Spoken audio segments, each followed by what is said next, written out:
नमस्कार विद्यार्थी मित्रों, 12th science physics chapter number 12 एमां आपणे लास्ट लेक्चर में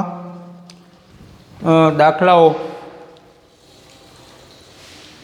त्रिज्या वेग अने ऊर्जा आधारित दाखलाओ छे एनो अभ्यास कर्यो। हवे आ लेक्चरनी अंदर आपणे एक थियरी छे एनो पहेला अभ्यास करीए छीए कि हाइड्रोजन परमाणुनी अथवा पहला कोईपण परमाणु माटे आपणे तारवीए कि कोई परमाणुनी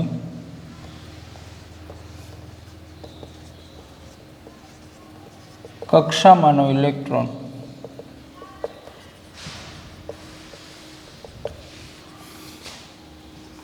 n बराबर ni मांथी n बराबर nk कक्षा में संक्रांति करे त्यारे उत्सर्जित के शोषित विकिरणनी तरंग लंबाई अने आवृत्ति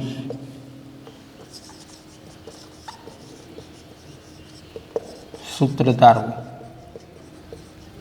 अथवा एम पण पूछे कि इलेक्ट्रॉन ने n बराबर ni मांथी n बराबर nk में संक्रांति दरमियान तेनी साथे संकळायेल तरंग लंबाई अने आवृत्ति छे एनुं सूत्र तारवुं। तो अहींया आपणी पासे बे कक्षाओ छे એટલે કે n ની બે अलग अलग કિંમત છે।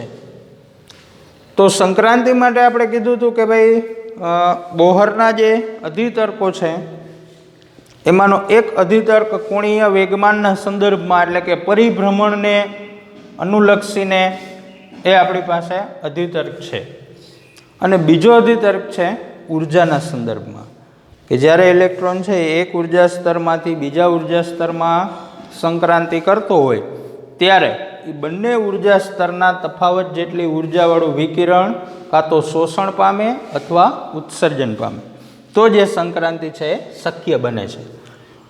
तो ई बे ऊर्जाना तफावत माटे आपणी पासे पहेला इलेक्ट्रॉननी कुल ऊर्जानुं सूत्र छे।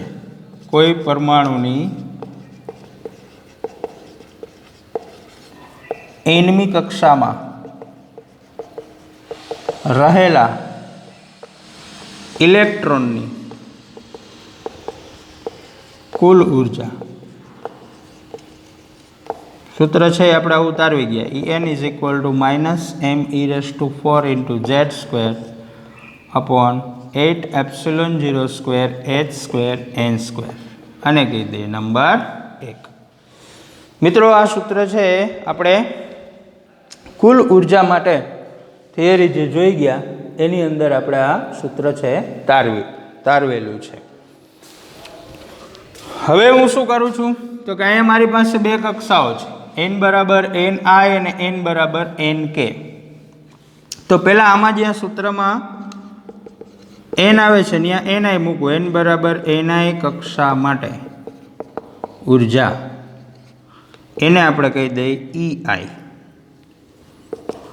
-m(e⁴ into z² upon 8 epsilon 0² h² n नी जगह ni आने कहिए नंबर 2। सेम n बराबर nk कक्षा माटे ऊर्जा एने कहिए आपणे ek -m(e⁴ into z² upon 8 epsilon 0² h² n नी जगह nk²। ओके हवे इलेक्ट्रॉननी संक्रांति माटे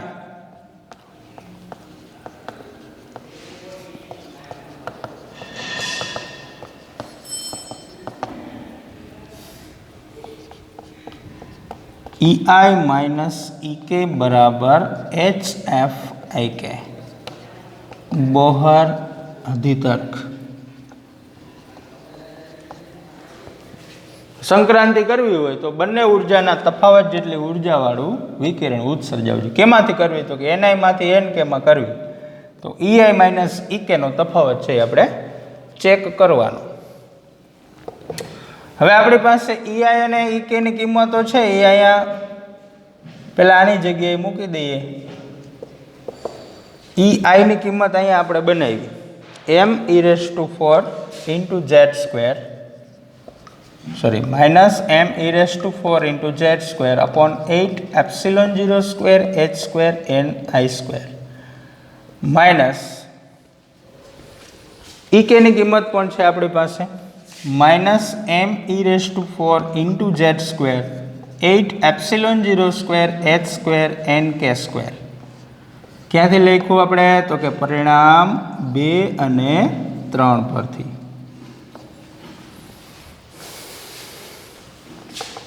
HFIK is equal to -m(4) into z² upon 8 epsilon 0² h² ni². Minus minus plus m(4) into z² 8 epsilon 0² h² nk². Okay, હવે પ્લસવાળું પદ છે એ આગળ લખું છું અને સાથે સાથે બંનેમાંથી કોમન બાબતો છે એને કોમન લઉં છું. કોણ કોણ કોમન છે? તો કે m(4) z² upon 8 epsilon 0² h². વધ્યું શું? પ્લસવાળું પદ પહેલાં લખું છું 1/nk² minus 1/ni². હવે મારે તરંગ લંબાઈનું સૂત્ર છે મેળવવું છે. એટલે પહેલું કામ તો એવું કરીશ, આ h છે એને અહીંયા છેદમાં આવવા દઉં.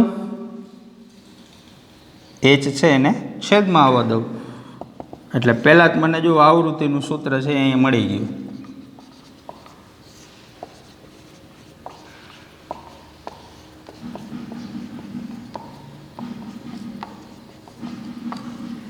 આવૃત્તિનું સૂત્ર બની ગયું.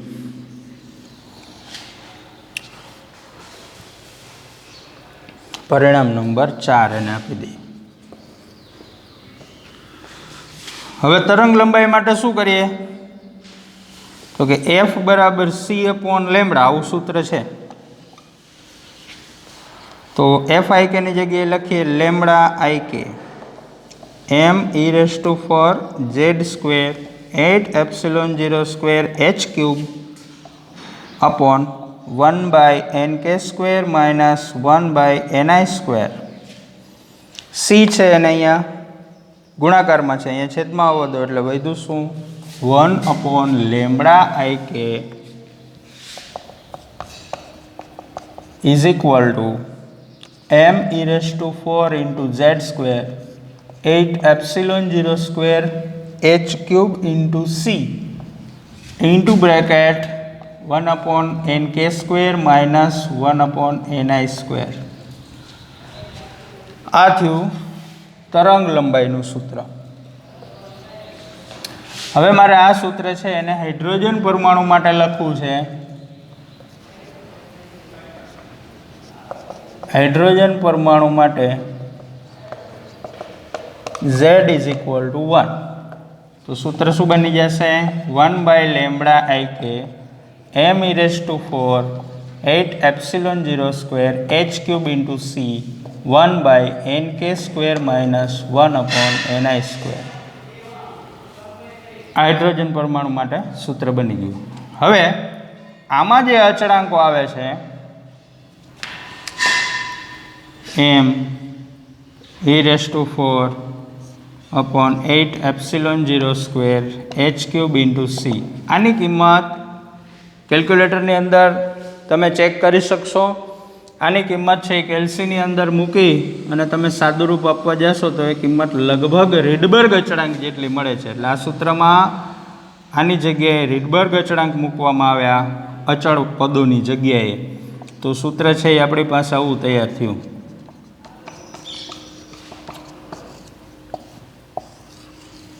હવે થોડુંક આ સૂત્ર તરફ વિચારવા જઈએ આપણે તો એ સૂત્ર છે એ આપણે વર્ણપટ શ્રેણીઓ જેવું સૂત્ર છે એ દેખાય છે.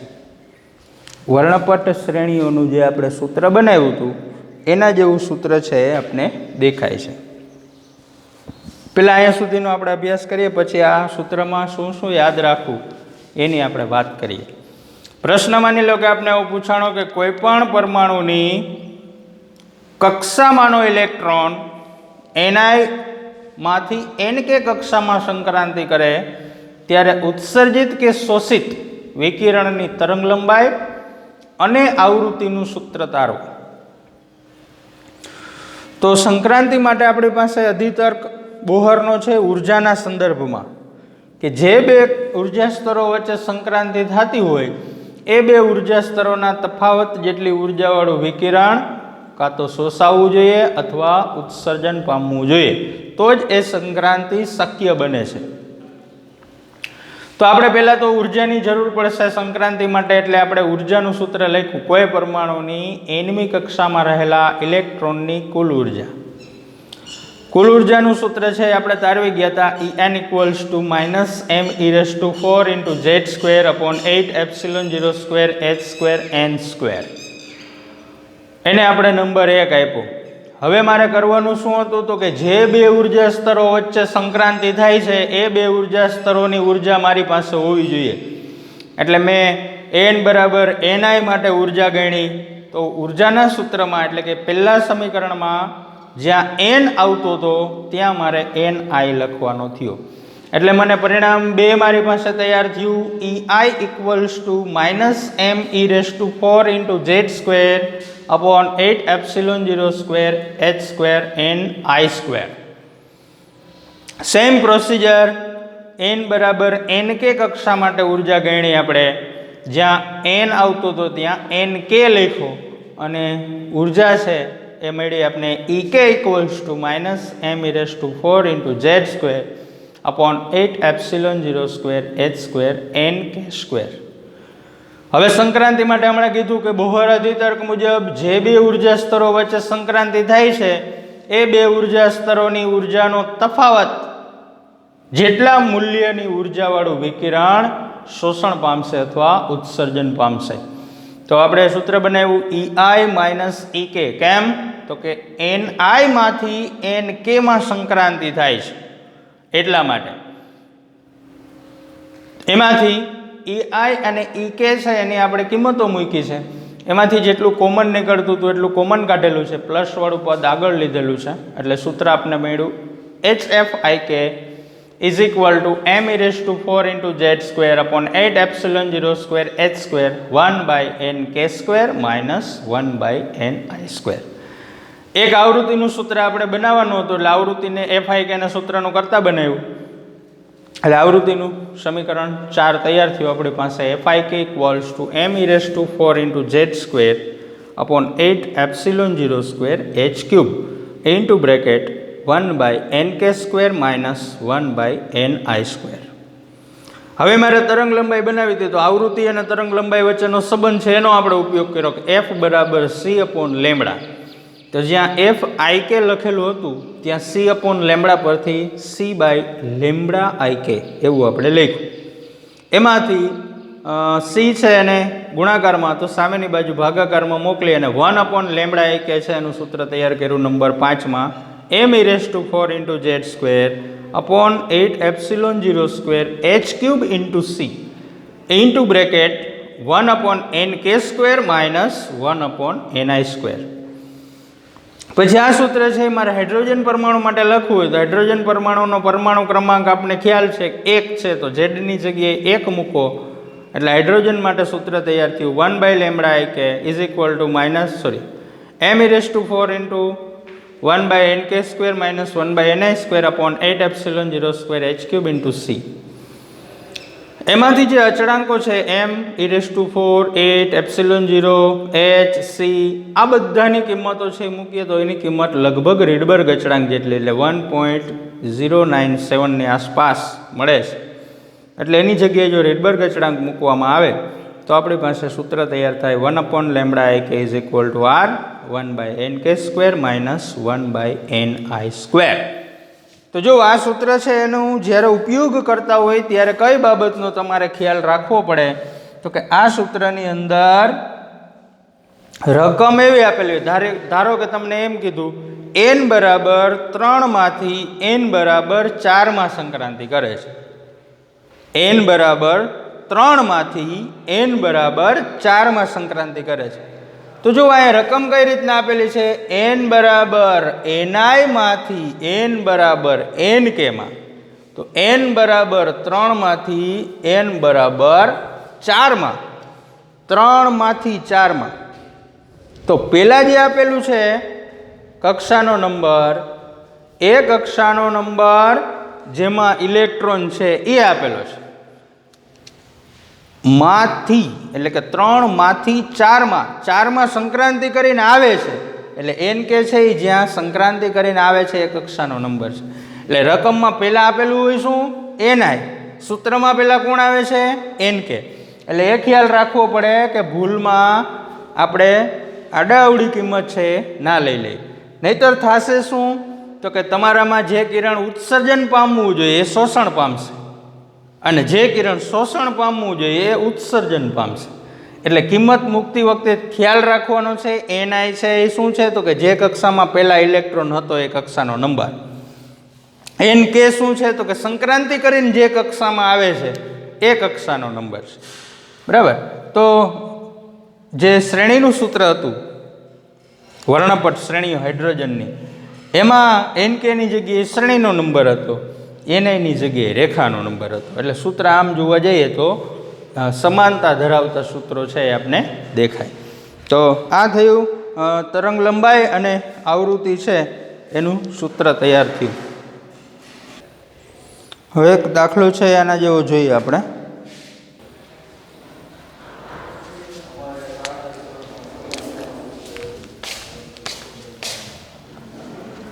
હાઇડ્રોજન પરમાણુ માટે ઇલેક્ટ્રોન n બરાબર 3 માંથી n બરાબર 2 માં સંક્રાંતિ કરે ત્યારે શોષિત કે ઉત્સર્જિત વિકિરણની તરંગ લંબાઈ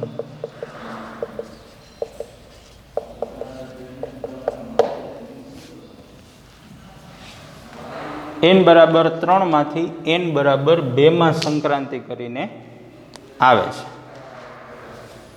તો અહીંયા પેલા રકમ ઉપરથી આપણે લખીએ, જો જેમાંથી આવતું હોય એને આપણે નામ આપ્યું હતું n બરાબર ni, એટલે ni ની કિંમત થઈ 3, જેમાં સંક્રાંતિ કરીને આવે છે એને આપણે કીધું nk, એની કિંમત છે 2. ઓકે. અને આપણી પાસે સૂત્ર એ છે કે ઇલેક્ટ્રોનની સંક્રાંતિ અનુરૂપ તરંગ લંબાઈ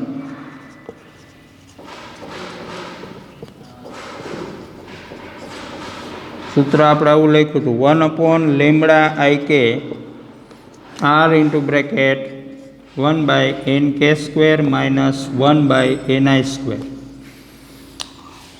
બરાબર. આરની જગ્યાએ કદાચ જે આપણે સૂત્ર તારવેલું હતું એ કિંમત છે એ મૂકવામાં આવે તો પણ કોઈ પ્રોબ્લેમ નથી. m⁴ 8ε0² h³ into c આ કિંમત લખવામાં આવે તોય કાંઈ પ્રોબ્લેમ નથી. તો 1/λIk is equal to r, પછી આરની કિંમત મૂકીએ, પહેલાં આનું સાદુરૂપ આપીએ nk ની કિંમત છે 2. આ લખવાનું આપણો મતલબ જ એ છે કે આપણે અહીંયા ભૂલ ન થાય. 3 1/λIk is equal to r 1/4 minus 1/9. 1/λIk is equal to r 9 minus 4/36. 1/λIk r 5/36. આપણે લેમડાની કિંમત જોઈએ એટલે વ્યસ્ત કરીએ. લેમડા આઈ કે ઇઝ ઇક્વલ ટુ 36/5R. હવે આપણે આરની કિંમત છે અહીંયા લખી દઈએ 36/5 ગુણ્યા 1.097 10⁷ 1 લેમડા આઈ કે. અહીંયા તમને જવાબ મળશે 10⁻⁷ પ્લસ છે એટલે તરંગ લંબાઈ ગણતા હોય ત્યારે આપણે અગાઉ લેક્ચરમાં વાત કરેલી છે એને તમારે પહેલાં 10⁻⁻10 મીટર સુધી જવાબને લઈ જવાનો, પછી 10⁻⁻10 દૂર કરી એની જગ્યાએ એંગસ્ટ્રોમ એકમ છે એ આપણે ઉપયોગ કરીએ છીએ. બરાબર, અહીંયા સુધી કેલ્ક્યુલેટરની મદદથી આપણે કેલ્ક્યુલેશન છે એ કરવાની છે. હવે આ પ્રશ્નમાં સાથે સાથે બીજું શું યાદ રાખીએ? પહેલાં દાખલો છે એને એક વખત ફરીથી જોઈ લઈએ. રકમ આપને એમ કીધું કે હાઇડ્રોજન પરમાણુનો ઇલેક્ટ્રોન n બરાબર 3 માંથી n બરાબર 2 સંક્રાંતિ કરે ત્યારે શોષિત કે ઉત્સર્જિત વિકિરણની તરંગ લંબાઈ ગણો. શોષણ થશે કે ઉત્સર્જન એ ક્યાંથી ખ્યાલ આવશે? તો કે જ્યારે તમને જવાબમાં તરંગ લંબાઈ ધન મળે છે ત્યારે ઉત્સર્જન દર્શાવે છે, જ્યારે તરંગ લંબાઈ ઋણ મળે છે ત્યારે શોષણ દર્શાવે છે. હવે ખાસ એનઆઈ અને એન કે છે એને આપણે અલગ કરવા પડે.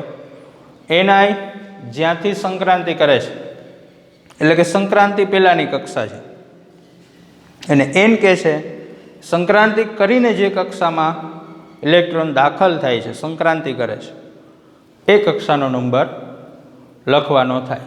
તો અહીંયા આપણે n બરાબર 3 માંથી n બરાબર 2 સંક્રાંતિ આપેલી છે. તો n બરાબર 3 એ શું થયું? તો કે ni, કારણ કે ત્યાંથી ઇલેક્ટ્રોન સંક્રાંતિ કરે છે, અને સંક્રાંતિ કરીને કઈ કક્ષામાં પ્રવેશે છે? તો કે n બરાબર 2 એટલે કે nk ની કિંમત થઈ 2. હવે જોજો, તો સંક્રાંતિ અનુરૂપ તરંગ લંબાઈ છે એનું સમીકરણ આપણે મેળવી ગયા. 1 lambda ik is equal to r 1/nk² - 1/ni². હવે એનું સાદું રૂપ આપીને આપણે અહીંયા સુધી પહોંચ્યા એટલે જવાબ છે એ આપણે ધન મળે છે. તો અહીંયા આપણે એક મુદ્દો લખી શકીએ કે સંક્રાંતિ દરમિયાન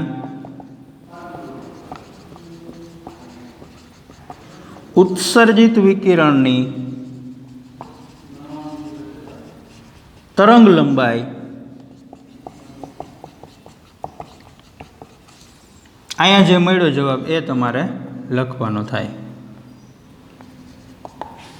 બરાબર, હવે અહીંથી મારે એક મુદ્દો છે એ સમજાવવો છે કે તમને એવું પણ પૂછવામાં આવે 1 માર્ક્સના ક્વેશ્ચનમાં કે જો ઇલેક્ટ્રોન છે હાઇડ્રોજન પરમાણુનો n બરાબર 3 માંથી 2 સંક્રાંતિ કરે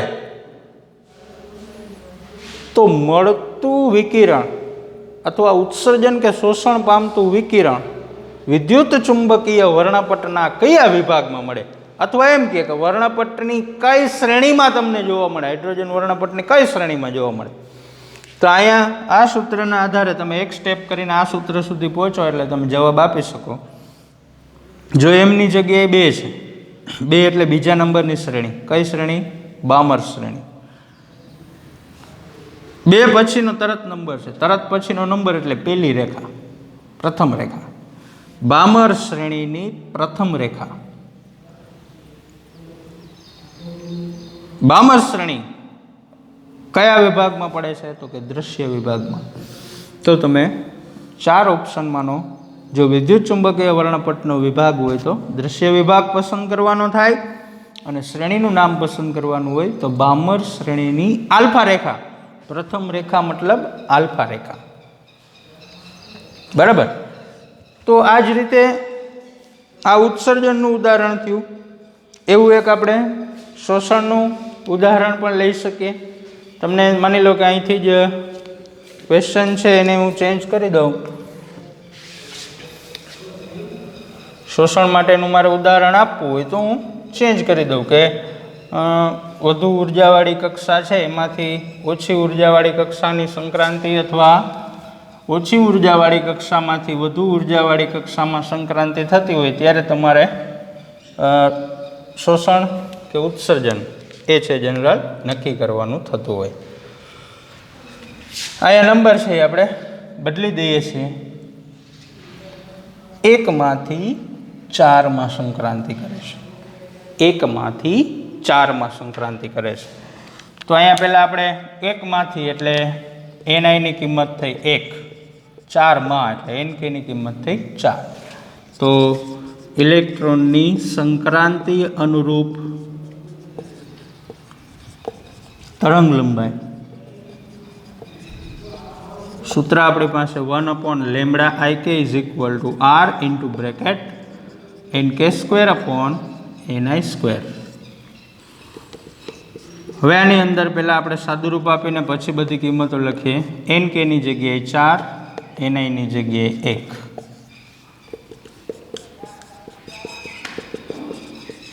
1/16 - 1. લસા લઈએ. 1 - 16/16 -15/16 વ્યસ્ત કરીએ. λIk -16/15r. અહીંથી જ ખ્યાલ આવી ગયો, માઇનસ આવ્યું એટલે આમાં શોષણ થાય છે.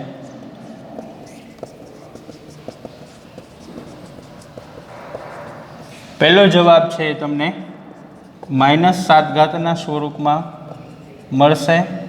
એ જવાબને તમે -10 સ્વરૂપ સુધી પહોંચાડો. એ જવાબને -10 દૂર કરી એની જગ્યાએ આપણે એંગસ્ટ્રોમ લખી દઈએ અને આ કિસ્સાની અંદર તરંગ લંબાઈ છે એ આપણે ઋણ મળશે. અહીંથી ખ્યાલ આવી જાય.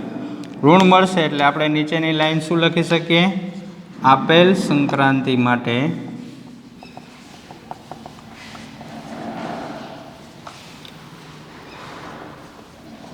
શોષિત વિકિરણની તરંગ લંબાઈ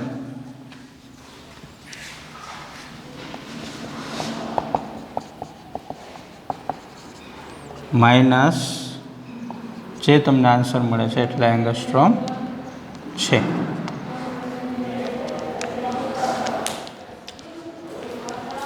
ફરીથી એક વખત છે આપણે પ્રશ્ન જોઈ લઈએ. હાઇડ્રોજન પરમાણુનો ઇલેક્ટ્રોન n=1 માંથી n=4 માં સંક્રાંતિ કરે ત્યારે શોષિત કે ઉત્સર્જિત વિકિરણની તરંગ લંબાઈ ગણો. 1 માંથી એટલે ni ની કિંમત 1, 4 માં એટલે nk ની કિંમત 4. તો ઇલેક્ટ્રોનની સંક્રાંતિ અનુરૂપ તરંગ લંબાઈ 1/λIk = r 1/nk² - 1/ni².